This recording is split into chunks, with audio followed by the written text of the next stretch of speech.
Olá, sejam muito bem-vindos a esta página que aborda as folias de reis. Eu sou a Rafaela Salles Goulart, historiadora, professora, e desde 2012 eu me aventuro a pesquisar as folias de reis, particularmente no interior paulista. O meu primeiro contato com as folias de reis se deu na minha infância. Na época do Natal era comum, na cidade onde eu nasci, Tarumã, encontrar folias de reis circulando pelas ruas das cidades.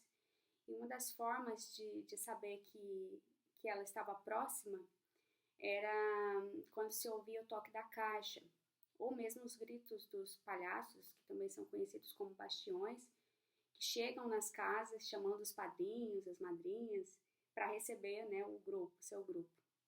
A primeira vez que os meus pais, por exemplo, receberam uma folhinha em casa, eu me recordo assim que o que mais me chamou a atenção foi a figura do palhaço, né, com aquelas roupas coloridas, aquelas máscaras, né, que são até um pouco assustadoras, né, além da música dos cantores e com aquele particular grito ou gritinho, que é aquela última voz aguda, né, das cantorias.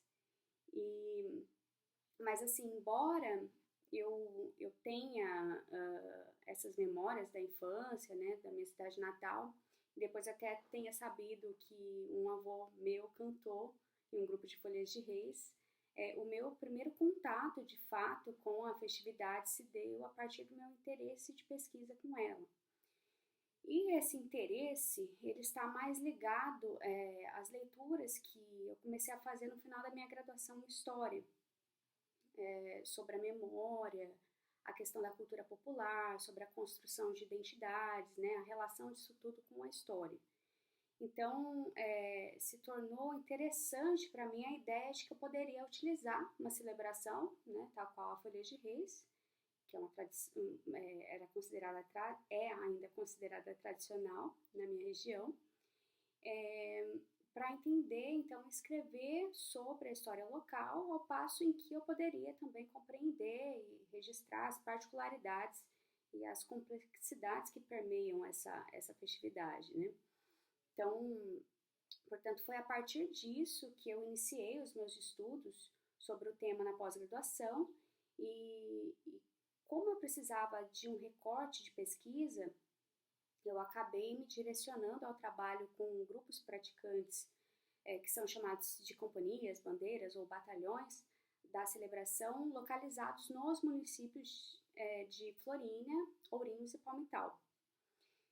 E apesar desse recorte, né, que delineou aí a trajetória dos meus estudos na pós-graduação, a própria metodologia utilizada, né, a história oral, ela me permitiu conhecer, né, outros grupos, mapear outros grupos que estão localizados na mesorregião de Assis, no interior paulista.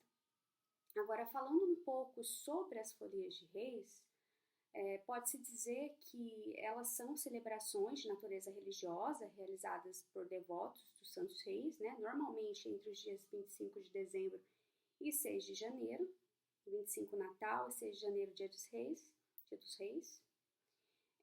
E a literatura sobre a temática no Brasil aponta que a história da devoção e a prática de celebrar os reis teria vindo para cá junto com os colonizadores a partir do século XVI.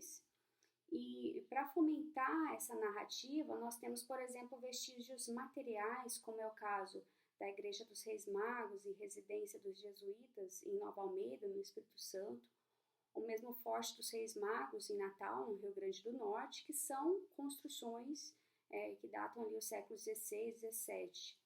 Agora, já na minha região de pesquisa, a tradição festiva ela teria sido trazida por povoadores mineiros que se instalaram nesse interior de São Paulo no final do século XIX e início do século XX.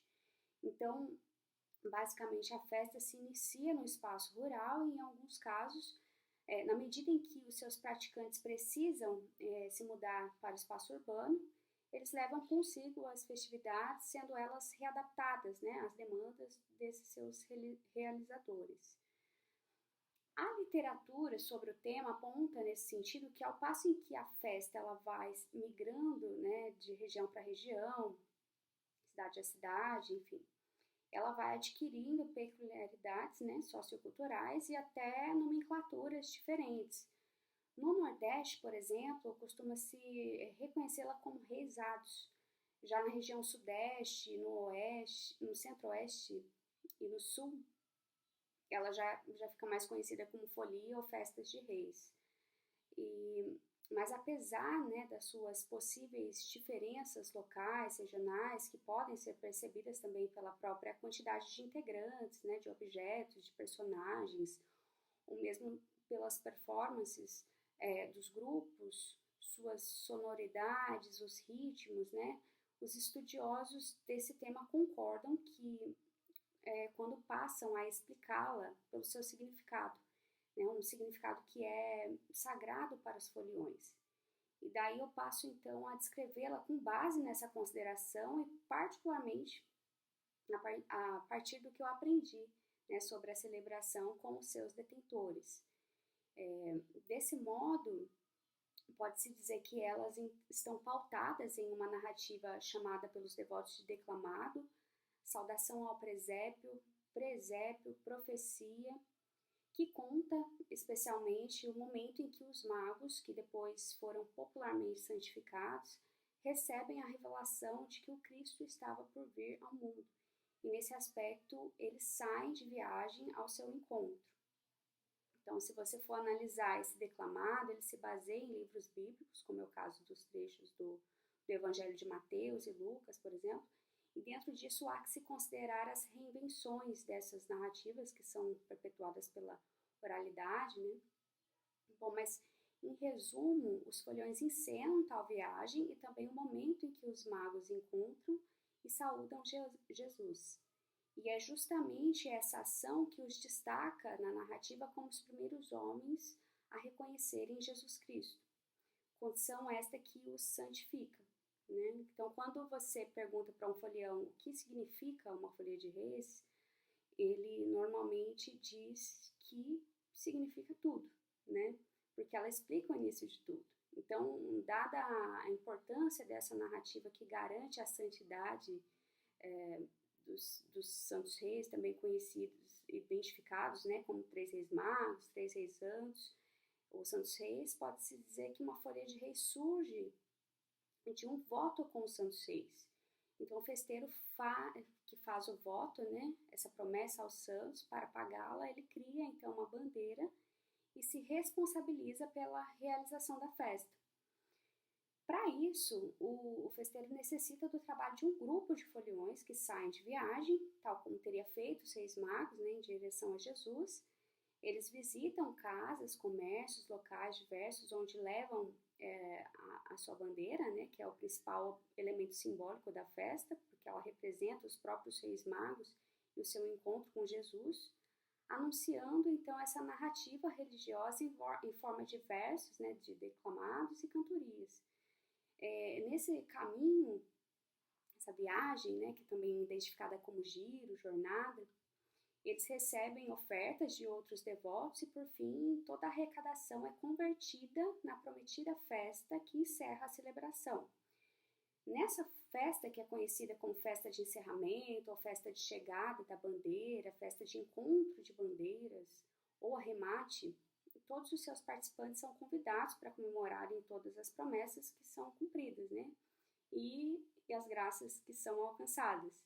A devoção, então, ela ganha um sentido coletivo na festa, né? Todos passam a pertencer e tornam-se peças importantes para a sua realização e para o cumprimento do que eles costumam chamar de missão, né?